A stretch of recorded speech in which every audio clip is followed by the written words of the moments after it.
इस वीडियो में हम कक्षा 8 का प्रश्नावली 11.4 का प्रश्न नंबर 1 को हल करेंगे। तो चलिए स्टार्ट करते हैं इस वीडियो को। तो देखिए डियर स्टूडेंट्स, प्रश्न नंबर 1 में से क्या कहा गया है, आपको एक बेलनाकार टैंक दिया हुआ है। निम्नलिखित में से किस स्थिति में आप उसका पृष्ठीय क्षेत्रफल ज्ञात करेंगे और किस स्थिति में आयतन। तो देखिए इस प्रश्न में कुल 3 भाग दिए गए हैं। तो सबसे पहले हम पहले भाग को हल करते हैं। पहले भाग में हमें क्या कहा गया है कि यह ज्ञात करने के लिए कि इसमें कितना पानी रखा जा सकता है। तो इस कंडीशन में क्या हमें इसका आयतन ज्ञात करना पड़ेगा या फिर पृष्ठीय क्षेत्रफल, यही हमें बताने के लिए कहा गया है।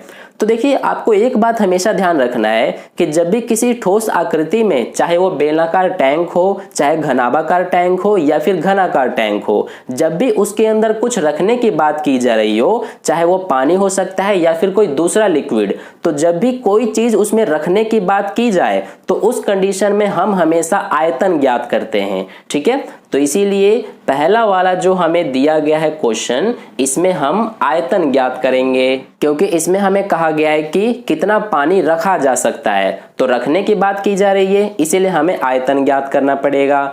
अब देखिए दूसरे भाग में हमें क्या कहा गया है कि इसका प्लास्टर करने के लिए वांछित सीमेंट बोरियों की संख्या, यानी कि मान लीजिए कि ये हमारा जो है ये बेलनाकार टैंक है। अब हमें कहा गया है कि इसका प्लास्टर करना है। प्लास्टर करने के लिए हमें क्या करना पड़ता है कि जो इसके बाहर का हिस्सा होता है इस पे हमें प्लास्टर करना होता है, इसके अंदर नहीं करना होता है, बल्कि इसके बाहर हिस्से पर हमें प्लास्टर करना होता है।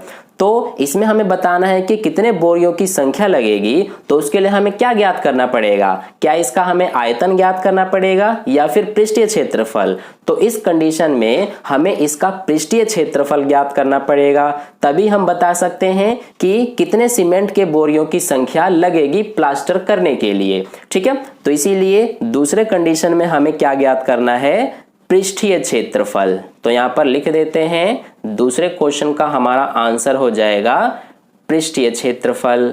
अब इसके बाद तीसरे को करते हैं। तीसरे भाग में हमें क्या कहा गया है, इसमें भरे पानी से भरे जाने वाले छोटे टैंकों की संख्या, यानी कि जो ये हमारा बेलनाकार टैंक है इसमें पानी भरा हुआ है, तो इसमें जितना पानी भरा हुआ है उससे कितने छोटे छोटे टैंकों को भरा जा सकता है, ये हमें कहा गया है। तो देखिए इस भाग में भी हमें कहा गया है कि इसमें इस टैंक में पानी भरा हुआ है, तो हमें बताना है कि कितने छोटे छोटे टैंक भरे जा सकते हैं। तो इसके लिए हमें क्या पता होना चाहिए कि इसका आयतन कितना है, क्योंकि इसमें भी पानी भरे जाने की बात की गई है। तो इसीलिए तीसरा जो हमारा भाग है इसका भी हमें क्या ज्ञात करना पड़ेगा, आयतन। तो इस तरह से ये हमारे तीनों भाग के आंसर हैं। तो इस तरह से प्रश्न नंबर 1 का सॉल्यूशन कंप्लीट हो गया। आई होप आपको अच्छे समझ में आ गया है। अगर आपको वीडियो अच्छा लगा है तो लाइक कर देना, अपने दोस्तों के साथ शेयर कर देना, और पहली बार वीडियो को देख रहे हैं तो चैनल को सब्सक्राइब करके बगल में जो बेल आइकन आता है उस पर ऑल वाले पे क्लिक कर लेना, ताकि नेक्स्ट वीडियो जैसे अपलोड की जाए उसका नोटिफिकेशन सबसे पहले आपको मिल जाए। मिलते हैं फिर अगली वीडियो में। धन्यवाद।